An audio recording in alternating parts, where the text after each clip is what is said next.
folks, it is no secret that the housing market is tough. Affordability the last couple of months are some of the worst, if not the worst ever. Yes, folks, it's potential that August and September might be worse affordability than even the worst year of 1981.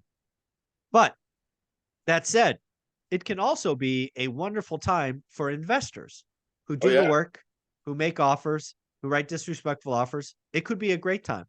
But it also can create confusion because there are agents that are desperate to get listings.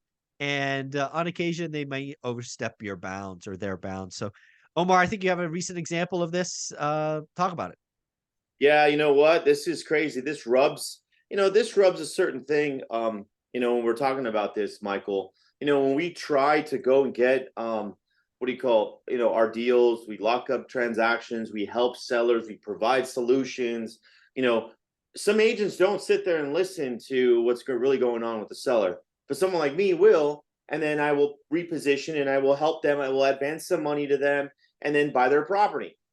Well, in some cases, I've bought houses, and in particular, a few times where an agent, reaches out, does their cold call or this, that, and the other, or however the seller reached out to them with, inquiries and stuff online, and then fails to say or says, hey, listen, someone came over to my house.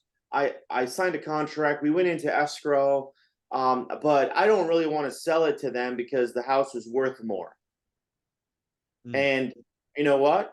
That agent ends up saying like, okay, well, it is worth more. Why don't you sign this listing contract here?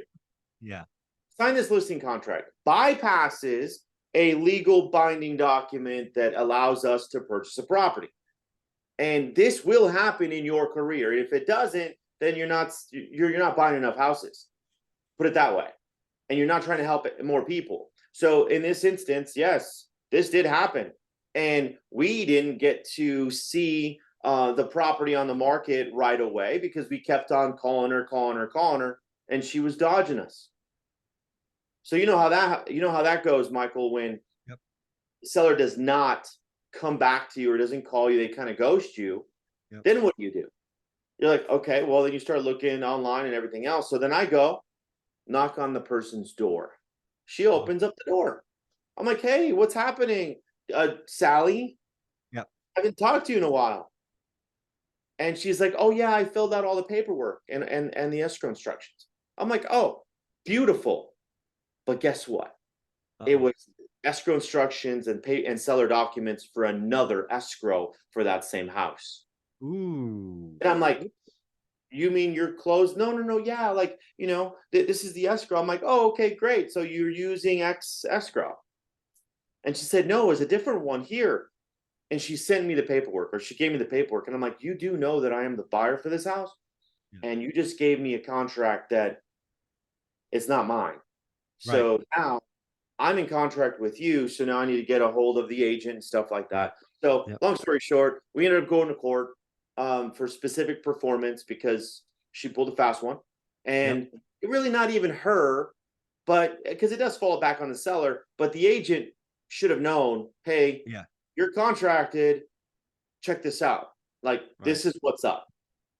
Like, you cannot back out. Let me call the owner or let me call the buyer and say, hey, listen, are you still planning on buying the property? Right. Like, that would be the next step, not put it on the market, go in escrow right away, represent the buyer, and now you're double ending a deal that is about $50,000, $60,000, $70,000 more than what I have it in escrow for. Ah.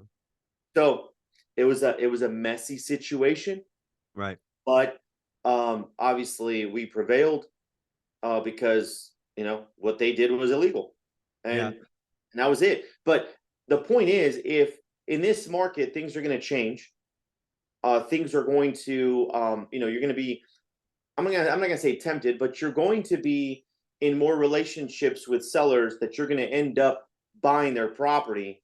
Yeah. But just make sure that you follow up with that seller continuously. Otherwise, you give them an inch, they're going to take a mile. They're going to tell the neighbor that's next door that's an agent that just got the license to list their property, or they might even try to sell it to another investor, and then you're going to be in a problem. Yeah. So I'm not sure if it's happened to you, Michael, but it's happened to me 3 times in Yeah, my. at the end of the day, when in any business, when it gets really slow, some people get desperate. They really do, man. And when they get desperate, they bend the rules, they do what they do. And in this case, there was a legally binding contract with an open escrow and earnest money down. That was a Yeah, done deal unless you cancel. exactly.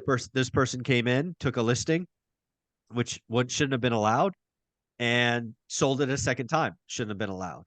Right. So yeah, it's interesting. And then the second buyer, they're out a bunch of money, right? The appraisal they probably had to get done, the inspections they probably had, they're out money, and they did nothing wrong, right? They didn't know about it. We did The second nothing buyer. wrong. Exactly. Yeah. So I'd be going after that agent or the seller or someone to make me whole if I was that second buyer. Yeah, for That sure. that's not okay. So again, folks, follow up, follow up, follow up. People are people. This is a people business. You will see people get desperate. You will see people do unethical things. So protect yourself, know your rights, and if you got to sue for specific performance, so be it. It happens. And you know what? And it does happen. Yeah, Yep. that's why we have contracts. So Exactly. Omar, at the end of the day, nice work. Where can people find you? They can find me at Invest with Omar on IG or go to my website, omaralfaro.com. Thank you, buddy. Appreciate you. You're welcome.